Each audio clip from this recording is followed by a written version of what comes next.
दोस्तों, आज की वीडियो में मैं बताने जा रहा हूँ कि हम इस दुनिया के अंदर जैसा भी कर्म करते हैं उसका फल हमें ज़रूर मिलता है और वो फल हमें इस योनि को समाप्त होने के बाद अगली योनि में मिलता है। गरुड़ पुराण के हिसाब से जो मैंने पढ़ा है, बुक को अध्ययन किया है, उसके हिसाब से जैसा हम कर्म करते हैं वैसा ही फल हमें अगले जन्म में मिलता है।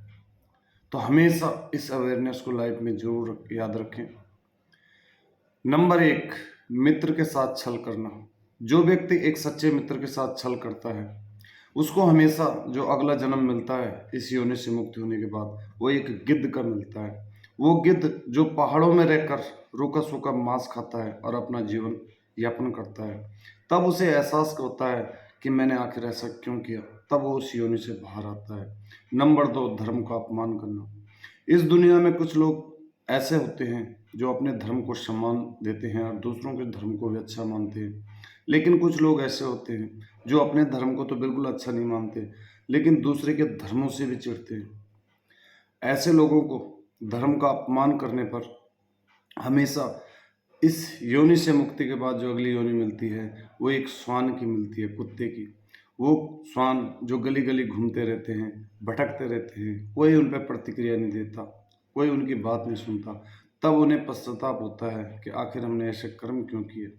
तो दोस्तों, हमेशा ध्यान रखना, कभी भी धर्म का अपमान मत करना, सारे ही धर्मों का सम्मान करो।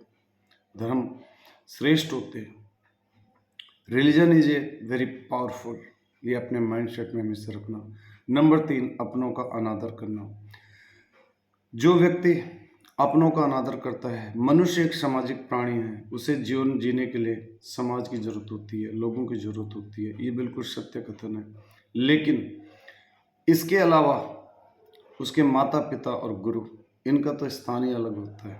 गुरु जो हमें शिखर तक ले जाने का ज्ञान देता है, माता पिता हमें जीवन में वे देते हैं जो हमें कोई नहीं देख सकता। वो अपने बच्चों के लिए हमेशा वो सुख देते हैं जो उन्हें कभी प्राप्त नहीं हुआ, जीवन भर की पूंजी लगा देते हैं। तो उनके द्वारा किए हुए प्रयास तो हमारे लिए शरीर आंखों पे होनी चाहिए। दोस्तों, माता पिता और गुरु जिनका दर्जा इस दुनिया में सबसे ऊंचा माना गया है, तो हमेशा अपने उन लोगों का जो आपके वेल विशर होते हैं, आपके शुभ चिंतक होते हैं, आपका अच्छा चाहने वाले लोग होते हैं, और अपने माता पिता और गुरु, कभी इनका अनादर नहीं करना। अगर आपने इनका अनादर किया तो अगला जो जन्म आपको मिलेगा इस योनि से मुक्ति होने के बाद, वो गर्भ, जब बच्चा गर्भ में होता है तो उस समय उसकी मौत हो जाती है, वो गर्भ से बाहर नहीं आ पाता। तो कभी भी ऐसी गलती मत करना, ये बात हमेशा ध्यान रखना। नंबर 4, चालाकी से जीवन जीने वाला व्यक्ति। जो व्यक्ति चालाकी से जीवन जीता है, हमेशा सीधे साधे लोगों को ठगता है, फ्रेब करता है, छल करता है, ऐसे अपना जीवन को यापन करता है, तो हमेशा वो सोचता है कि मेरे कुकर्तियों की सजा देखने वाला कोई नहीं है, लेकिन ऊपर वाला भगवान उसे हमेशा देखता रहता है। कहते हैं जिसके घर में देर है पर अंधेर नहीं, इसलिए अगला जन्म उस व्यक्ति को उल्लू का मिलता है। वो उल्लू जो रात में तो देख सकता है पर दिन में नहीं देख सकता, जीवन की पारदर्शिता को नहीं समझ पाता, तब उसे उस योनि में यह पश्चाताप होता है कि मैंने आखिर ऐसे कुकर्ते क्यों किए। तब वो उस योनि से बाहर निकल पाता है। नंबर 5, एक वो नारी जो अव्यवहारिणी मानी गई है, जिसके कर्म अच्छे नहीं होते। दोस्तों, हमारी भारतीय संस्कृति के हिसाब से, सनातन धर्म के हिसाब से नारी को पूजनीय माना गया। वो नारी जो सर्व गुणों से संपन्न हो, जो नारी सर्व हिताय की भावना रखती हो, वो नारी जो एक आदर्श हो, उसकी हमेशा पूजा की गई है, उसका हमेशा सम्मान करें।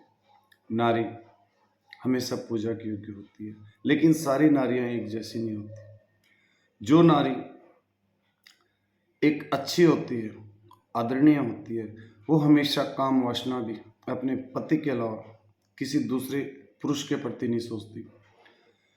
और कुछ नारियां हमारे समाज में ऐसी होती हैं जिनको इस समाज में नीचे तो देखना पड़ता है, मान सम्मान तो उनका जाता ही है, लेकिन उनके जो कुकर्ते होते हैं, जो हमेशा शादी से पहले ही काम वासना का जो भावना प्राय पुरुष के साथ रखती हैं, ऐसी नारियों को अगला जन्म हमेशा चमगादड़ या छिपकली का मिलता है।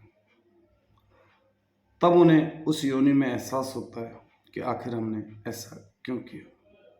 तो दोस्तों, ऐसी नारियों की जो सजा होती है वो अगली योनि में इस प्रकार मिलती है।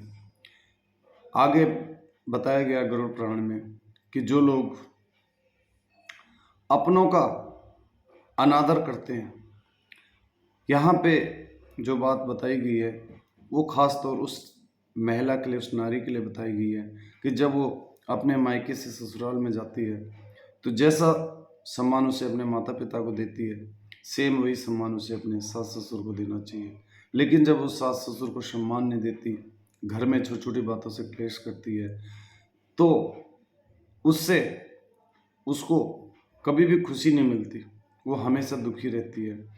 और उसके जो कुकर्तियों की सज़ा मिलती है उसे अगले जन्म में, वो एक जूं की मिलती है। वो जूं जो हमारे शरीर से रक्त पीता है। तो कभी भी एक नारी को हमेशा अपने घर के अंदर कलेश नहीं करना चाहिए, अपने सास ससुर के प्रति आदर्श की भावना रखनी चाहिए, तभी घर में सुख शांति होती है। तो ये बात जरूर ध्यान रखें। अगला पॉइंट है ज्ञान को समान रूप से न बांटने वाला। यहाँ पर पंडित का जिक्र किया गया है कि वो पंडित जिसके लिए सारे यजमान बराबर होते हैं, कोई गरीब है कोई अमीर है, लेकिन जब वो अपनी शिक्षा दे, अपना ज्ञान दे, तो कभी उसमें अंतर न करे। अगर उसने अंतर किया तो उसके साथ बहुत बुरा होगा, क्योंकि पंडित को हमारे सनातन धर्म के हिसाब से, हमारे भारतीय संस्कृति के अंदर एक ज्ञानी समझा गया है। और एक ज्ञान देने वाला जब अपनी शिक्षा से, अपने ज्ञान से अंतर करे किसी यजमान के साथ, किसी यजमान ने दक्षिणा अच्छी दे दी, किसी ने कम दी, तो उसे कभी भी अपने ज्ञान में अंतर नहीं करना चाहिए, अपनी शिक्षा में भेदभाव नहीं करना चाहिए, सम्मान रखना चाहिए। अगर वो अंतर करता है तो अगला जन्म उसे बैल का मिलता है। वो बैल जो सरद हो या गर्म हो, हमेशा खेत में जोतता ही रहता है, और किसान उसको लट्टों से मारता है। जब वो धीमे रूप में हल को चलाए तो उसकी जो अवस्था होती है शरीर की, वो इस तरह की होती है। तो कभी भी एक शिक्षित पंडित को इस तरह का भेदभाव नहीं करना चाहिए, अपने ज्ञान को सम्मान रूप से देना होगा। ये हमें गरुड़ पुराण सिखाता है। गरुड़ पुराण की अवेयरनेस है, हमेशा ध्यान रखना। आगे जो लोग जीवन में आत्महत्या करते हैं, जहर खा लेते हैं, जीवन लीला समाप्त कर लेते हैं, तो दोस्तों बताया गया है कि हमारी जो मनुष्य की योनि है, ये काफ़ी योनियों के बाद मिलती है, बड़ी मेहनत से मिलती है। पता नहीं कितनी योनियाँ चेंज करनी पड़ती है, तब जाके इस धरा पर हमें ये जीवन मिलता है। और ये जीवन सारे जीवन में अच्छा बताया गया है, क्योंकि जो मनुष्य होता है वो सभी जीवों में श्रेष्ठ बताया गया है। तो इस योनि का, इस मनुष्य रूपी जीवन का हमेशा रिस्पेक्ट करें, सम्मान करें, आदर करें। इस योनि के अंदर जब मनुष्य अपनी इच्छा आकांक्षाओं में, मोह में इतना ज़्यादा फंस जाता है, तो उसे क्रोध आता है और कुछ काम इस तरह के कर लेता है कि जब वो फाइनेंशियली हो, इतना लॉस में आ जाता है अपनी इच्छाओं को बढ़ाने के लिए कि उसे सिर्फ लास्ट में एक ही रास्ता नज़र आता है, जहर खाना या आत्महत्या करना, और अपनी जीवन लीला को समाप्त कर लेता है। सॉरी दोस्तों। तो जीवन के अंदर कभी भी इस तरह की प्रवृत्ति को ना अपनाएं। ये सबसे बड़ा निंदा की गई है इस चीज़ की, और हमेशा उस व्यक्ति को कायर माना गया, क्योंकि जो मनुष्य का जीवन है वो हमेशा अच्छा होना चाहिए, अच्छे कार्यों के लिए इस धरा पर भेजा गया है परमात्मा के द्वारा। तो कभी भी अपने जीवन के अंदर अपनी इच्छाएं सीमित रखें, असीमित ना करें, जिससे आपका काम चल सके, आपका घर परिवार चल सके। अपने जीवन को संतुष्ट और सुखी बनाओ, संयम में रखो, सीमित सोचो, सिंपल और साधारण रखो। अच्छा विकास करो, अच्छी प्रगति करो, अच्छे कार्य करो, समाज के लिए इंस्पिरेशन के सोर्स बनो, महान व्यक्तियों की महान विचारधाराओं को फॉलो करो। इसलिए मनुष्य का जीवन बना है, अच्छे कर्मों के लिए, अच्छे धर्मों के लिए, अच्छे ज्ञान के लिए, अच्छे संस्कारों के लिए, और हमेशा सर्व कल्याण के लिए। अपना हित सबका हित, इस तरह की विचारधाराएं जो अपनाता है वो तो स्वयं महान पुरुषों में कहलाता है। तो इस जीवन को हमेशा इस रूप से चलाओ। जो कायरता से इसका अंत कर देते हैं, जहर खाकर या आत्महत्या करके, उनको दोस्तों अगला जन्म सर्प का मिलता है।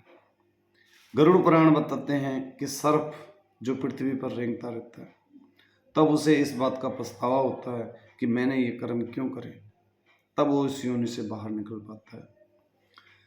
दोस्तों, इसमें आगे बताया गया है, अगला पॉइंट है कि जो गंदी दृष्टि से देखता है, गलत काम वासना से देखता है, कोई स्त्री हो या पुरुष हो, तो उसको उसके कुकर्तियों की सजा जरूर मिलती है।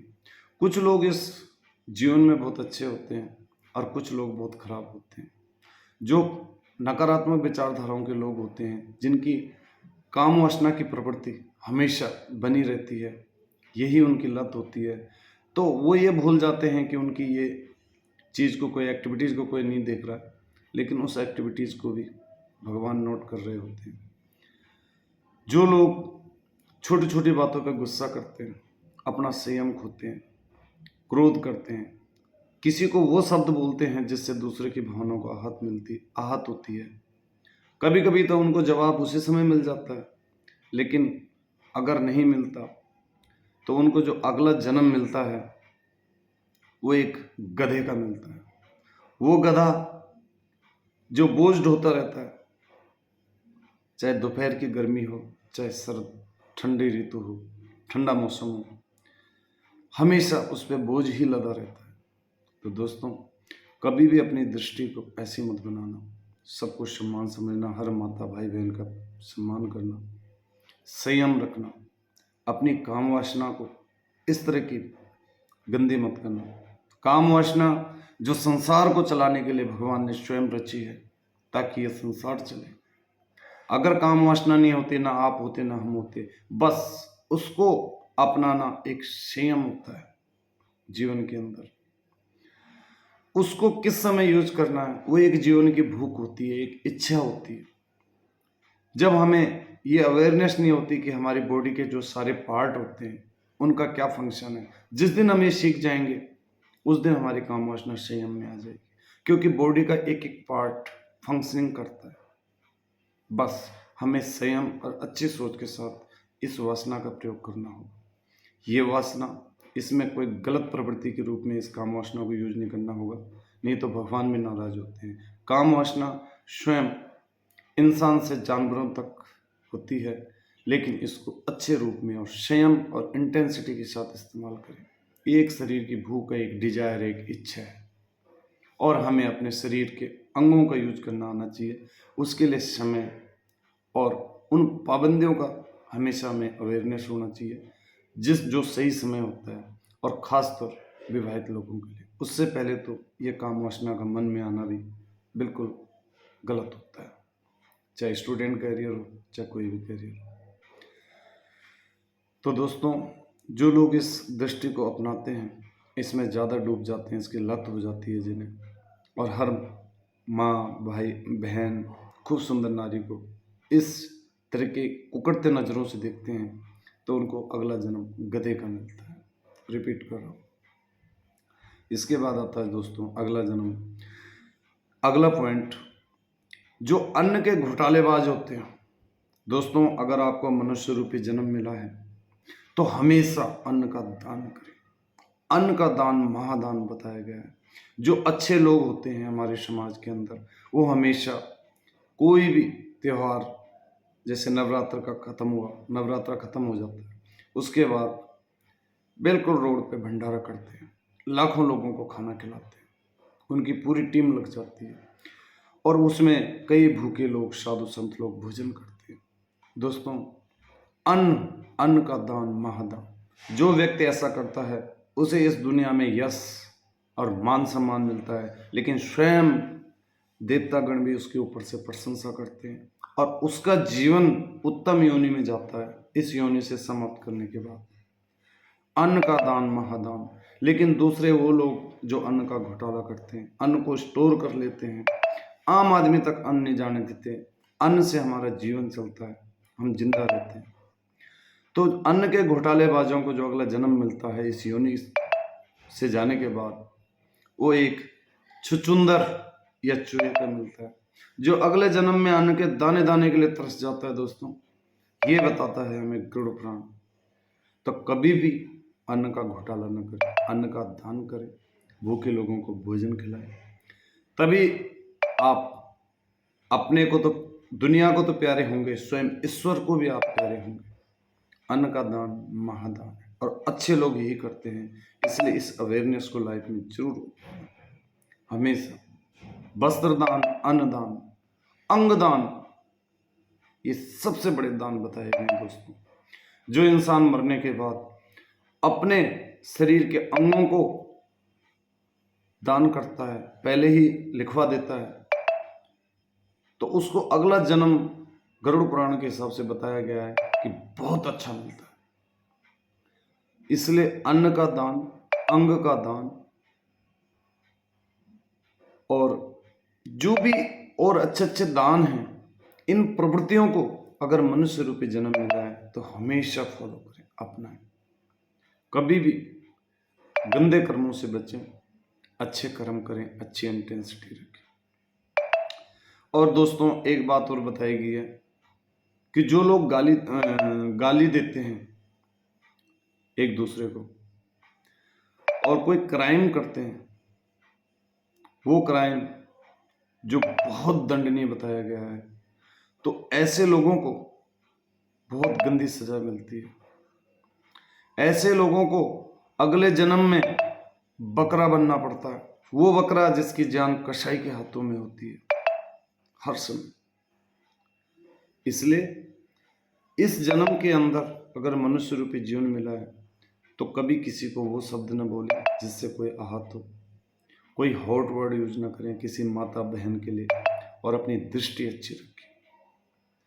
हमेशा अच्छे और संयम के साथ और एक अच्छे आचार व्यवहार, सकारात्मक जीवन जिए, तभी जीवन अच्छा होता है। सभी जीवों में उत्तम जीवन मनुष्य का बताया गया। तो ये 10-11 चीजें, बातें थी जो बताई गई हैं गरुड़ पुराण के हिसाब से। ये हमें जरूर अवेयरनेस में लानी चाहिए दोस्तों। इसमें किसी तरह का कोई आपको वाद विवाद नहीं होना चाहिए, अपने मन में कोई कन्फ्यूजन नहीं होनी चाहिए कि इस जन्म में हम जैसे कर्म करते हैं वैसे ही फल हमें अगले जन्म में मिलते हैं। और वो फल जब हम इस तरह के कर्म करते हैं तो हमें पशु योनि के रूप में दिए जाते हैं, हमें पशु की योनि लेनी पड़ती है। तो हमेशा अच्छे कर्म करें, अच्छे से अच्छा अपने जीवन को चलाएं। इसीलिए मनुष्य का जीवन मिलता है, ये बार बार नहीं मिलता, काफ़ी परिश्रम के बाद मिलता है ये जीवन, जिसके अंदर हमें हर अच्छा भला बुरा समझने की अवेयरनेस होती है। और हमेशा सर्वहित के लिए सोचें, कल्याणकारी बने और अपने जीवन में संतुष्ट रहें, साफ सुथरे तरीके से जीवन को जिएं और अच्छे बनकर जीवन को जिएं। हमेशा खुश रहें, लाइफ में खुशी और संतुष्टता को चुनें, ये सबसे बड़े धन होते हैं। मोह माया क्रोध वासना लालच, इनमें न रहे। मनुष्य जितना सीमित रहे उतना बेटर होता है। उसकी इच्छाएं असीमित है, वो जितना कमा ले, जितना जोड़ ले, कम ही कम है। एक इच्छा खत्म होती है, दूसरी चालू हो जाती है। तो हमेशा आपका जो शरीर है वो एक आत्मा है और आत्मा परमात्मा का अंश है। अपने अच्छे कार्य करें, अपने आप को कर्मों का कर्ता माने, स्वयं भगवान को आगे रखें और स्वच्छ साफ मन से अपने कर्म करें, सर्वहित के लिए अपने कर्म करें। अपनी इंद्रियों को अपनी शरीर से, अपने शरीर की जो सर्वशक्तिशाली इंद्रियां हैं, इनको अपनी आत्मा से बस में करें, अपनी बुद्धि से अपने शरीर को चलाएं। हमेशा आप सकारात्मक रहेंगे, कोई गलत प्रवृत्तियों में नहीं जाएंगे, आपका जीवन अच्छा होगा। और हमेशा कर्म करें, मेहनत करें, अच्छी तरह से अपने जीवन को जिए। धन्यवाद दोस्तों।